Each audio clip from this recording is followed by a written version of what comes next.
help him with his learning, look for opportunities for him. So I got more involved as an activist in the environmental movement, in part prompted by my children.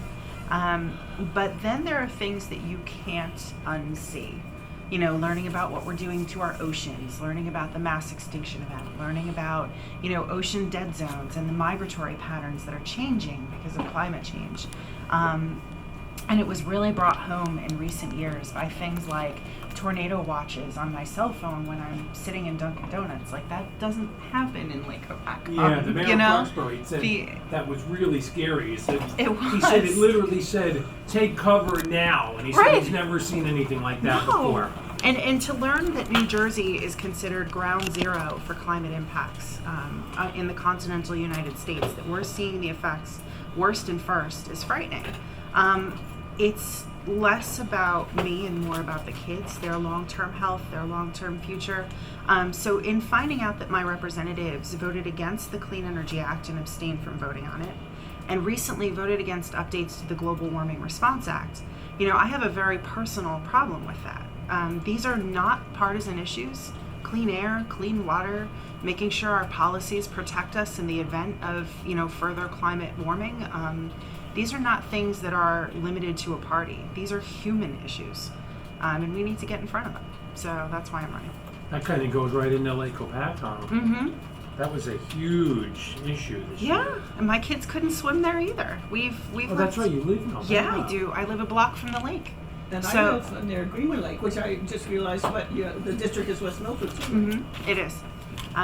No, I've grown up in Highlands Forest areas. I went to school in Vernon. I've lived there all my life. My family's very Republican, but there's differences in every party. And up there, it was more about small government, protecting natural resources, taking care of what we have, conservation, smart use of budgeting. It wasn't the highly partisan political environment we're seeing now. It's just nice people who, regardless of the RD, cared about their communities. It's one of the things I love about Jefferson and about how Jefferson is responding to this. We've been having meetings, and you get some partisans in every group, but for the most part, we're coming together as a community and trying to figure out how to solve these issues, trying to work together on how to find funding. And it's been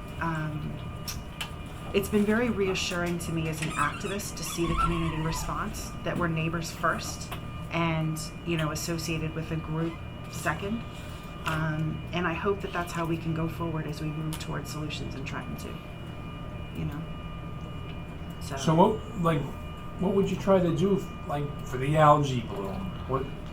Right. So I wish there were just a simple answer. The easiest answer is I'm going to look for funding for the lake, that we've been underfunded for years. Yeah. This is an ongoing problem, and that I think the national attention that we've received for the lake, that we've been on NBC, that we've been covered by the Washington Post, of course we've been covered by our wonderful local outlets.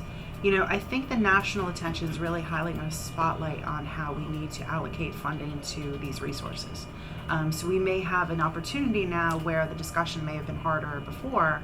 Now we can go down there and say, hey, listen, everyone's concerned about clean water. This is something we all need to deal with. Let's work together on finding the money we need to protect these resources. So would you say that's your main focus, is environmental issues?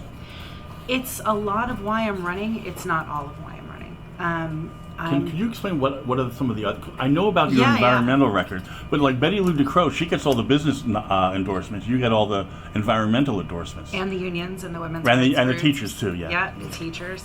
I want to make sure that we're taking care of the working class in New Jersey and that we're helping a robust middle class. I think that our tax policies under the previous administration gave away too much at our collective expense. For example, I don't agree with raising the estate tax exemption to $2 million. Dead people don't need tax cuts. Working families need to put food on the table. And I think that the income inequality issues and the rising costs of health care and of simply living in New Jersey are a real problem, that we may need folks down in Trenton who can identify with those issues to deal with. My family is working class too. We have 4 children. We're a single income family. and we get by, but we're just like many families, we're one major healthcare away event from not being able to pay the mortgage. And that's the perspective I would bring down with me when looking at how we allocate funds, how we decide who gets a tax break and who doesn't, how we deal with creating the state healthcare exchange and making sure we bring down prescription costs. My aunt was 43 years old, a year older than me, and died in bed with her 6-year-old daughter, preventably, for want of an antibiotic. She was a small business owner in Saddlebrook. She had been trying to find a healthcare plan that could fit her family budget. As a small business owner, it's not the easiest thing to get coverage. It's expensive. So she couldn't do that. So she would take the kids to the doctor, and she would make sure she took care of their needs. But she would put herself second. If they needed to pay a bill or take care of the electric or whatever it was, that always came first. So when she started having headaches, she did go to the doctor. They gave her a narcotic painkiller with no prior history of headaches and sent her home. And by Friday of that week, she was so light sensitive that I was at her house helping to take care of her and putting washcloths on her head. We called the doctor for her. He said she needed to go for a CAT scan, and she tried to put it off to Monday because of the cost. And she died Saturday night. What happened was that a dental infection or a sinus infection traveled to her brain and caused a fluid mass. And if she had gone for the test, an antibiotic, and she would still be here. And instead, she died in bed with her 6-year-old daughter. How old? 43? 43. Her daughter was 6 and her son was 10.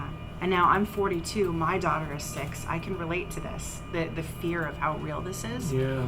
And we can do better in New Jersey. We need to make sure that when we're deciding budgets, we're looking out for families like ours. So. What's the thing you most hear when you go around to concerns?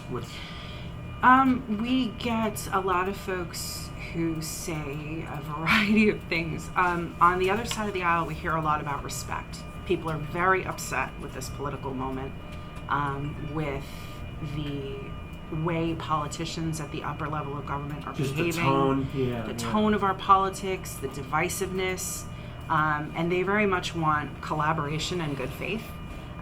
So I tell them, as an activist, this is something I've been working on anyway. One of the